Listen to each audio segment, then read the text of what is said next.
Bueno, vamos a empezar un poquito a hablar de la marcha y el equilibrio del adulto mayor. Ahí, como ven, en la diapositiva del inicio les he puesto una marcha normal, pero poco a poco vamos a empezar a determinar cuáles son los factores de riesgo, cuáles son los cambios anatómicos y los cambios en la marcha y el equilibrio que tiene el adulto mayor. Tenemos que tener en cuenta también que este está diseñado, depende de la edad, de las enfermedades, de los medicamentos que toma, de la nutrición, de qué tipo de envejecimientos ha tenido. Empezamos. Bueno, ¿el retroceso? Aquí. Los trastornos de la marcha son bien frecuentes en adultos mayores. Hay estadísticas que hablan que de los pacientes de 60 a 65 años de edad, más del 15% de estos tienen trastornos en la marcha. Pero también hay una prevalencia de los síndromes, de los síndromes geriátricos, que es el síndrome de caídas. Es bastante frecuente. Hay un estudio que se hizo en Suiza, donde los pacientes mayores de 79 años de edad tienen derecho a tener un bastón para movilizarse. Esto ya no es un factor de riesgo, sino que es un factor predictivo.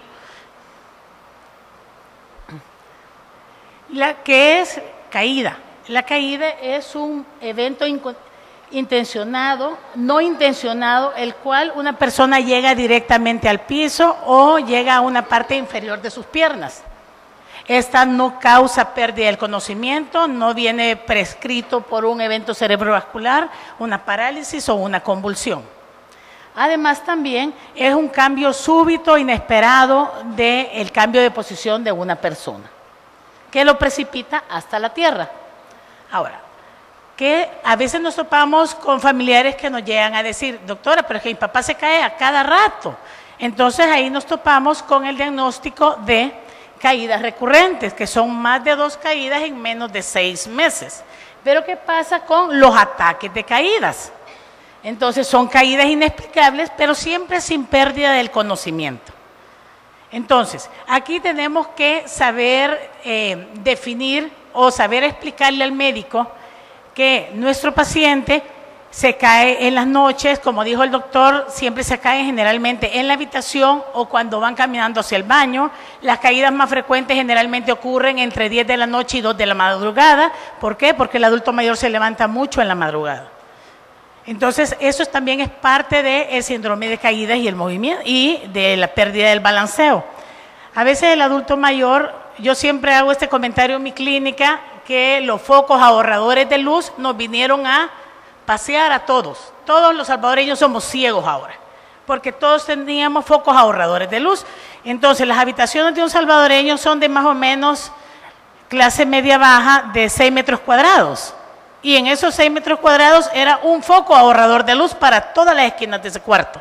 Ese cuarto con una ventana que generalmente una mala luz, una mala iluminación, o a veces colocada una toalla que disminuía la luminosidad de ese cuarto. Ahora las habitaciones son aproximadamente de 4 metros y medio, 4 metros cuadrados, y seguimos con focos ahorradores de luz. Nos vamos a clínicas, nos vamos a hospitales y nos encontramos con focos LED. Más dejamos ciego al paciente. Entonces, ¿por qué no te quitas los lentes aquí en la consulta? Porque no veo, doctora. Tiene mucha luz usted. ¿Y en tu casa? No, doctora, es que en mi casa no tenemos focos.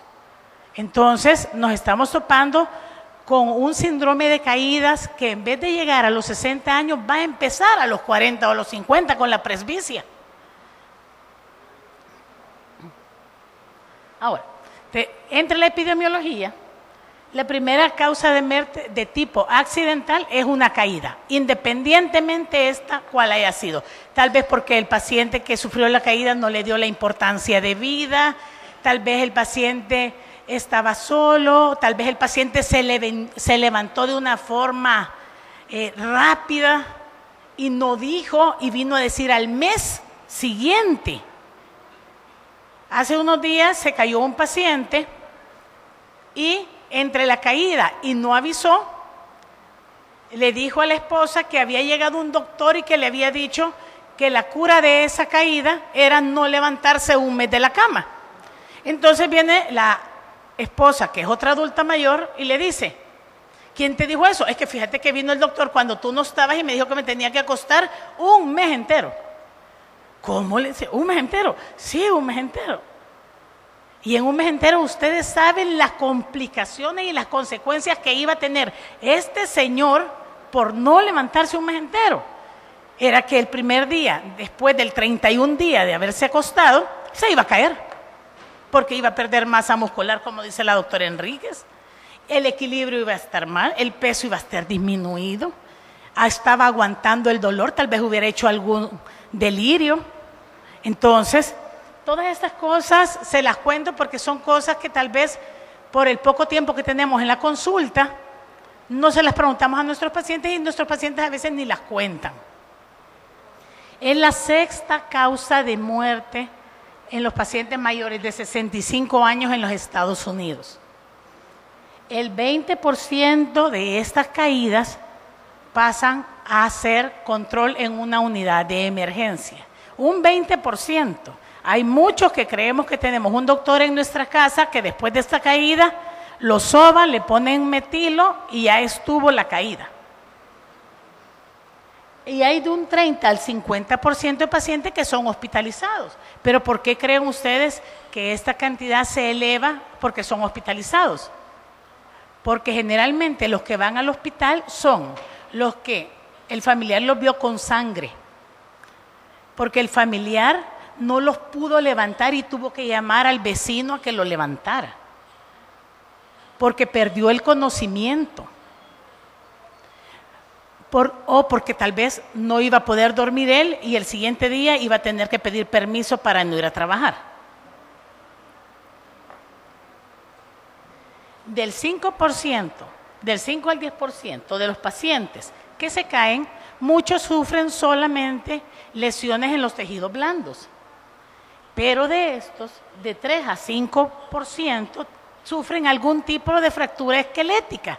Por ejemplo, la de la muñeca, la de un dedo, generalmente el dedo índice. Y de 1 al 2% son fracturas de cadera. Ahora, de estas fracturas de cadera hay un gasto tremendo para un país tan pobre como nosotros, de 7 a 10 billones anuales. Y muchos de estos pacientes, como estábamos hablando con los socios de geriatría, muchos de estos pacientes se ingresan a un hospital, generalmente público, pasan 10 días, 12 días en ayuno y son dados de alta sin habérseles operado. Este paciente hizo delirio, se desnutrió, lo amarraron, lo psicotizaron. Bueno, le hicieron de todo, ¿para qué? Para haberle dado el alta y no haberle hecho nada. Entonces, este paciente se va a la casa con complicaciones peores, porque ya vienen lo que es las estasis venosas, los trastornos de la deglución, los eventos pulmonares de broncoaspiración, del encamamiento prolongado. Estos pacientes con fractura de cadera, muchos quedan con secuelas de la caída, muchos quedan con miedo a volverse a caer y ya no quieren caminar. Entonces viene el hijo y de regalo de Navidad le da una silla de ruedas. Entonces, estos pacientes bajan el 60% de su rendimiento físico. Aumenta la dependencia, o sea que hay una hija o un hijo que tienen que dejar de trabajar para subsanar esta dependencia que cayó de un día para el otro sin que nos diéramos cuenta. Y de estos pacientes, de un 25 a un 40%, en menos de 6 meses de una fractura de cadera, ya sea operada o no operada, rehabilitada o no rehabilitada, fallecen. Y la causa fue caída. Un 90% preceden a fracturas de cadera y de estos, los que no se fracturan la cadera y caen de alguna otra posición, tienden a tener aplastamientos vertebrales, que también es una causa bien frecuente porque después de los 60, 65 años de edad nos topamos con nuestra amiga la osteoporosis. Estas son algunas de las causas, pero como ustedes vean la primera, el 31%, accidentes y medio ambiente. Hace unos días me decía una paciente, es que mi hija tiene un puesto, doctora, allá por el Pollo Campero de Santa Ana. Y solo se vino a mi mente que es una acera de menos de 60 centímetros de ancho. ¿Cómo es que te vas caminando hasta el Pollo Campero? Es que la costumbre. No, niña, no puedes ir a visitar a tu hija a los 80 años a pie desde donde vivís hasta el Pollo Campero, porque el tráfico es imposible en Santa Ana. La acera es estrecha y aparte de eso, la acera está levantada. Entonces, si ya por cierto nuestro adulto mayor, el paso es cortito, la pérdida de equilibrio, la base de gravedad es demasiado fuerte, la base de sustentación está disminuida,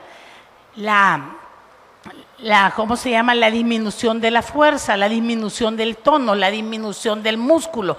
Entonces, todo eso nos contribuye a que esta paciente que va a visitar a su hija, posiblemente en este año sufra una caída, si no quiere oír las recomendaciones que su médico le está diciendo.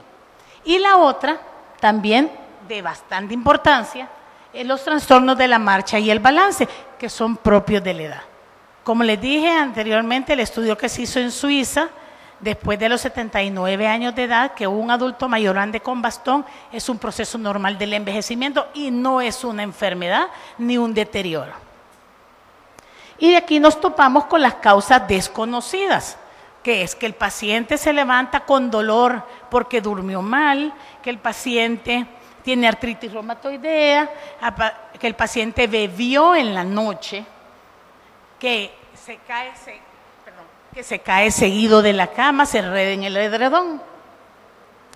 Aquí les pongo este croquis para que vean el ciclo de la marcha normal. ¿Cuál es el puntero, el verde? Ahí está. Aquí ven el contacto, cuando empezamos a caminar. Cuando nos levantamos de la silla y damos nuestro primer paso, lo primero que tocamos es con el talón derecho la superficie del suelo. Aquí está. Luego nos inclinamos y los deditos de nuestro pie izquierdo hacen el impulso para generar el otro movimiento. Pero si ustedes ven aquí, ya hay la primera etapa de balance. Aquí la primera etapa de balance. Aquí generalmente en Suiza tenía que tener un paciente un bastón. Pero aquí en El Salvador no existe ese bastón todavía a los 69 años de edad. Aquí el bastón aparece generalmente después de los 80, porque al paciente le da pena. Luego, regresa el contacto del talón con el pie izquierdo, se alza el pie derecho y aquí termina la marcha. Normal. Entonces, vemos aquí que hay un doble apoyo, otro doble apoyo aquí. La fase de postura derecha y la fase de balanceo derecho. Y aquí, contrario. ¿Qué pasó? Va. Y aquí, contrario. Ese es el tiempo transcurrido de una marcha normal. Ahora, ¿qué es lo que pasa con nosotros los que estamos aquí presentes? Que nuestro balance cambia continuamente, pero de forma regular. Nuestra marcha generalmente es simultánea, es igual, paralela, equivalente, lo que ustedes le quieran decir, de aquí a la puerta o de aquí a la ventana. Nuestra velocidad, nuestro tamaño del paso, nuestra elevación del pie, nuestra separación es generalmente igual. Entonces, ¿ven? Perdón, aquí. La fuerza de gravedad de nosotros se mantiene de forma constante. Los movimientos son voluntarios. Cuando vamos caminando, movemos el tronco, movemos el tobillo, movemos el pie, movemos nuestra cabeza, nuestra rodilla, extendemos, dorsiflexionamos el tobillo. Y nos topamos con interacciones ambientales que nosotros mismos podemos subsanar cuando vamos caminando. Claro, lo vamos viendo, no nos paramos en la rama, no nos paramos en la raíz, no nos paramos en la tapadera del anda. Y aquí nos ayudamos bien frecuentemente con el tobillo, la cadera y el paso. El tobillo es porque nos asegura el balance en unos cambios mínimos. La cadera tiene movimiento generalmente de flexión con la rodilla. Generalmente, si la rodilla está en flexión, la rodilla está en flexión. Si la cadera está en extensión, la rodilla está en extensión. O sea, aquí, ¿ve? Como aquí, ¿ve? Ahora vean, asociados con la edad.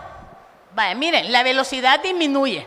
¿Por qué? Porque los reflejos, la velocidad y todo lo que les dije anteriormente está disminuido.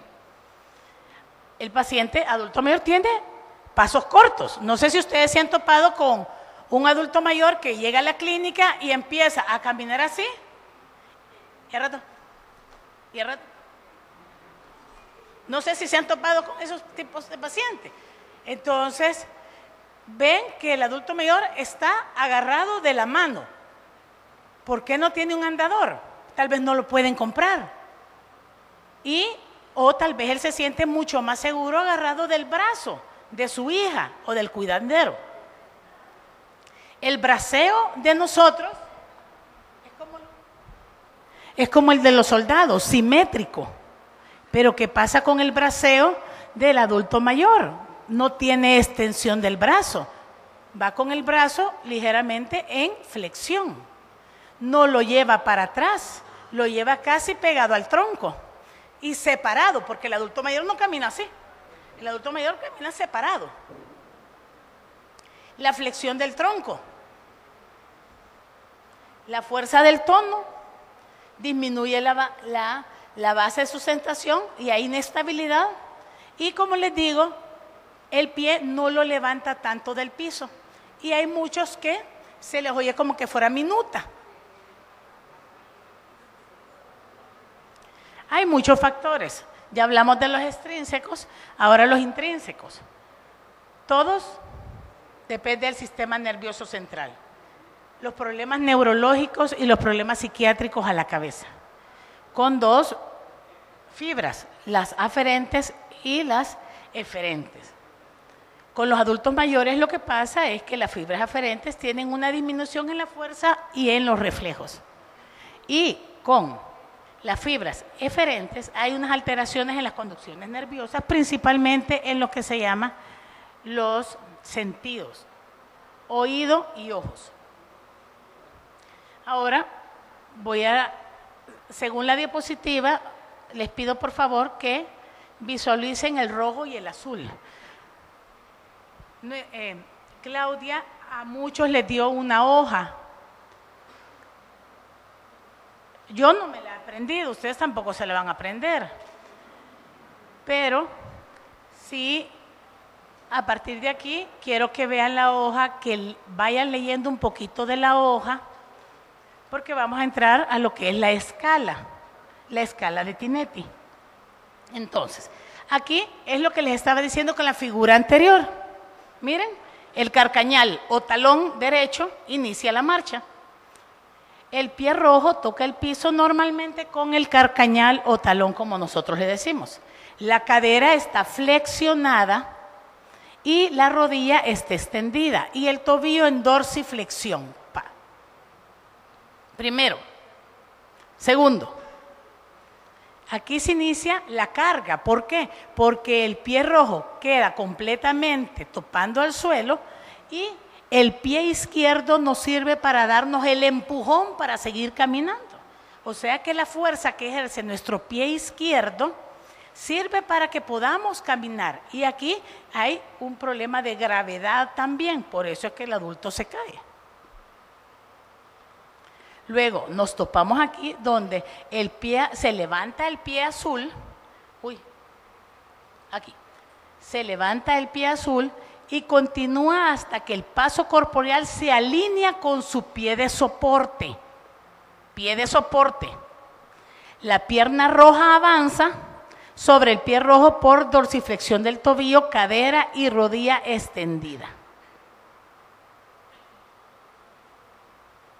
La fase de apoyo termina cuando al levantar el talón rojo, o sea, el derecho, continúa hasta que el azul logra tocar el piso y ahí terminamos la marcha. El peso corporal progresa más allá del paso del pie rojo. Ahora, el prebalance, aquí es donde nos caemos. Miren, inicia el segundo paso de doble apoyo. El doble apoyo en el adulto mayor, como no tiene una elevación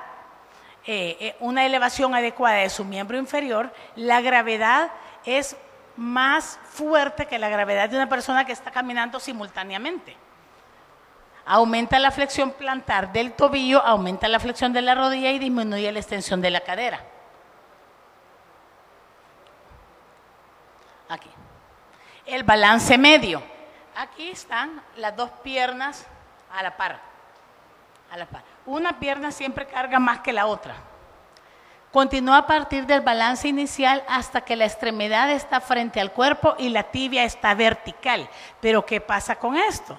Que muchos adultos mayores por problemas de osteoartrosis no pueden tener las tibias lineales como nosotros las tenemos. Entonces también aparece el desbalance porque el adulto mayor se apoya más en la cara, camina con la cara lateral de ambos pies y esa es su área más firme de apoyo. Ahora, el balance termina cuando las tibias están verticales y termina cuando el pie toca el piso. Avanza a la extremidad completa con la extensión de la rodilla, la cadera permanece flexionada y el tobillo en dorsiflexión normal.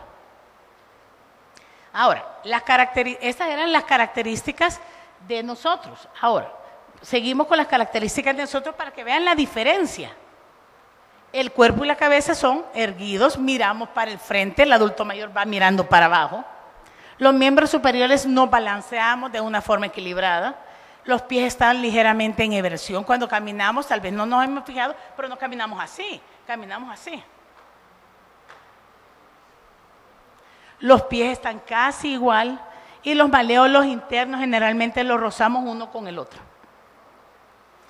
A ver. No, esto no. Va. Ahora con los cambios del envejecimiento. El mayor apoyo, como les estaba diciendo, es en la cara lateral de ambos pies. Pero ¿qué pasa con esto? Que cuando el adulto mayor va a caminar a áreas que no están tan firmes o digamos que una buena arquitectura, el adulto mayor pierde su equilibrio porque donde tiene su área de sustentación mayor está de lado. Estamos caminando con la parte lateral de ambos pies y esto sin tener en cuenta que posiblemente el adulto mayor, entre los factores intrínsecos que tiene, también tiene neuropatía del diabético, tiene pie equino, tiene disminución de la fuerza, tuvo un evento cerebrovascular o lo que sea, ¿verdad? Una insuficiencia venosa. Ahora, ¿qué pasa? Cuando el adulto, entonces nosotros agarramos a nuestro adulto mayor y pretendemos que camine a la velocidad de nosotros. Cuando nosotros llegamos a caminar 10, 20 metros, estamos con 60 latidos por minuto y nuestro adulto mayor está con 140 latidos por minuto, porque ellos hacen mucho más esfuerzo que nosotros. Y aparte de eso, tenemos que tener en cuenta el incremento de la rigidez de estos mismos. Ahora, vean esa hoja que les acabo de dar.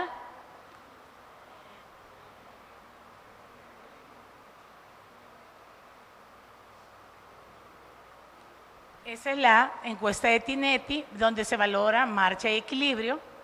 Marcha con un porcentaje de 16 y marcha con un porcentaje de 12 y equilibrio con un porcentaje de 16. Entonces, esto va a ser para un video que le voy a poner al final. Ahora, según esto, aquí lo que les estaba diciendo, el equilibrio 16, la marcha 12. Vamos a evaluar al adulto mayor desde que le decimos tome asiento.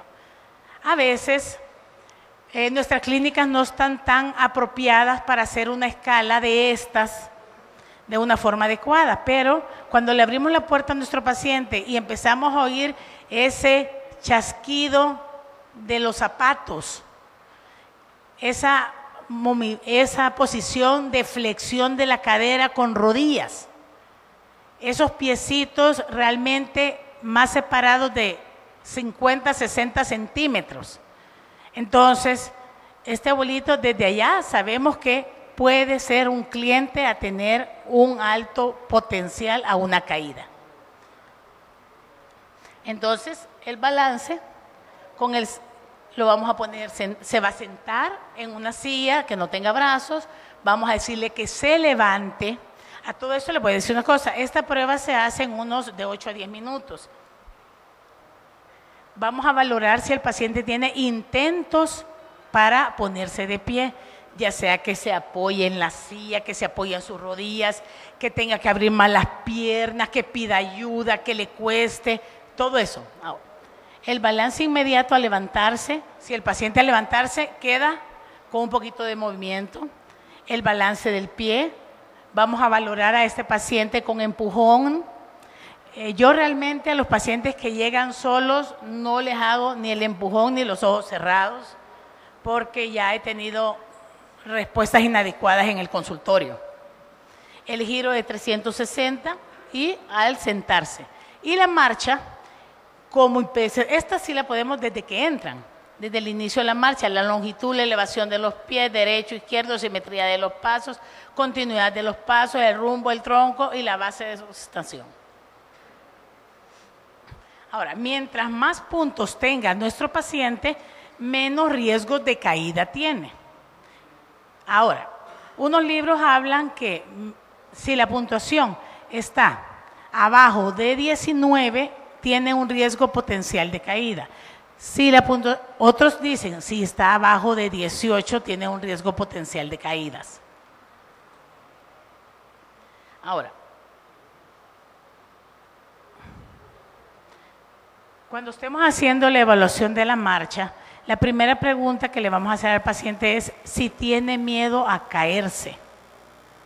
Posiblemente venga de caídas anteriores o tenga miedo porque su esposa o su hermana fallecieron después de complicaciones de una fractura de cadera.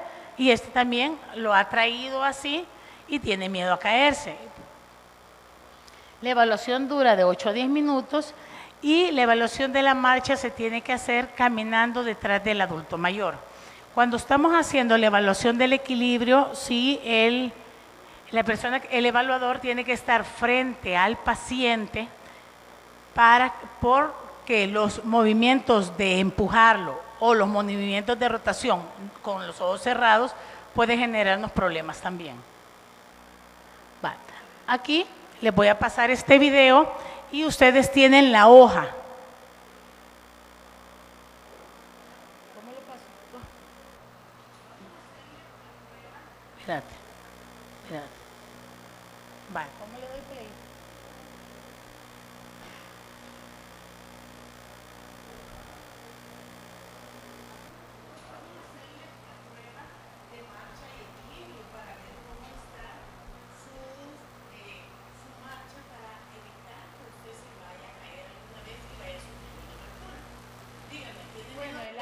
El audio está arruinado, pero todo lo que les está explicando se lo estoy diciendo a la señora.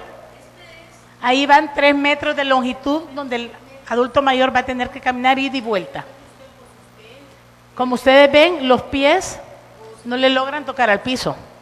Las piernas están en elevación y esta señora tiene una característica que casi muchos adultos mayores no la tienen, que cuando se sientan se arrastran hasta adelante y están sentados en la colita. Esta señora se sienta bien erguida. Y la posición recta.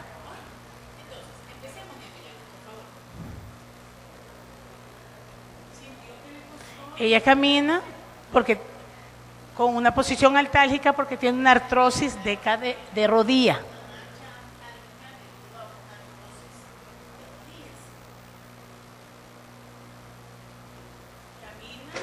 Miren, levanta sus pies, aunque si ustedes se fijaron adecuadamente, cada vez que da un paso, ella rota el pie para afuera. Y aún así dice que no tiene miedo a caerse. El otro video. Y este es el otro video. Esta es la continuación de la escala de Gillette, en la que vamos a valorar cómo está su equilibrio. ¿Dónde siento, por favor?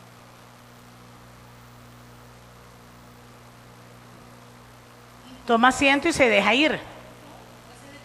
Se pone de pie sin hacer ningún impulso. Ahorita le estoy explicando que voy a darle unos pequeños empujones en el tórax.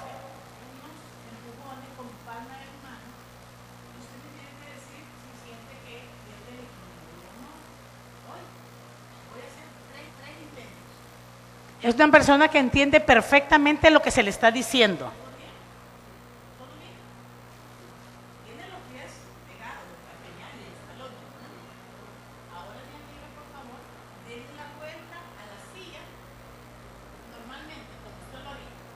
Aquí, si notan ustedes, ella sus brazos, el balanceo es bien poco, no se agarró de la pared, no se agarró de la silla, pudo dar una rotación a la silla de 360 grados y su marcha fue normal. Ahora, ahí me está diciendo que todo le salió muy bien. Va. Ahora, con la hoja que yo les di a ustedes, lean los parámetros, por favor, que está aquí también.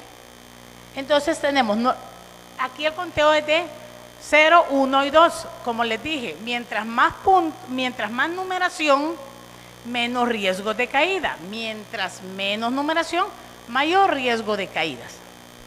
Entonces, ¿cómo vieron ustedes el equilibrio de la señora cuando estaba sentada?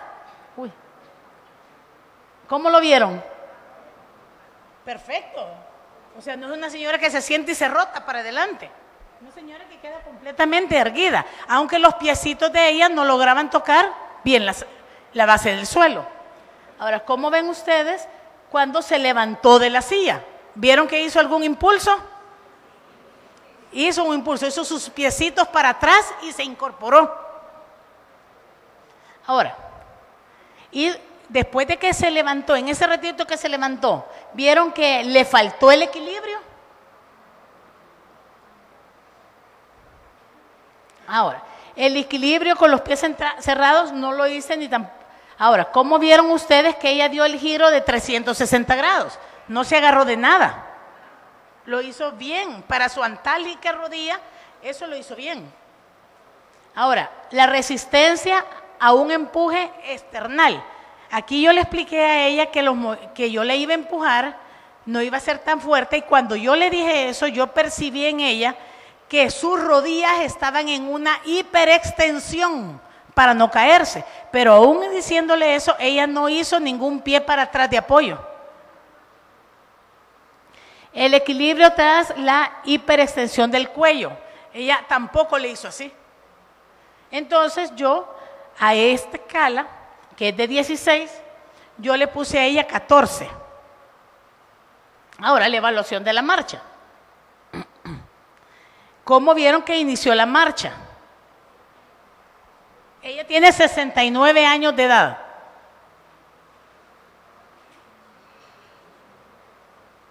Fue una marcha óptima para la edad de ella y su problema de las rodillas. La altura del paso casi no los levantaba los pies, pero los rotaba lateralmente, principalmente su pierna derecha. La longitud del paso eran cortos, era rápida, su marcha era rápida, pero la longitud era corta. La desviación, pues ya se las mencioné, el tronco estaba ligeramente flexionado de forma anterior, la postura de la marcha y el giro durante la marcha estuvo bastante bueno. Esta, pues, yo no la ocupo, pero es simplificada para los que no tengan mucho tiempo, que la consulta es de 10 minutos, pues puedan hacerlo, es prácticamente lo mismo, y el conteo llega hasta 9. Ahora, ¿cuánto ustedes le pusieran según esa escala de Tinetti? ¿Cuánto le pusieran a estos dos videos?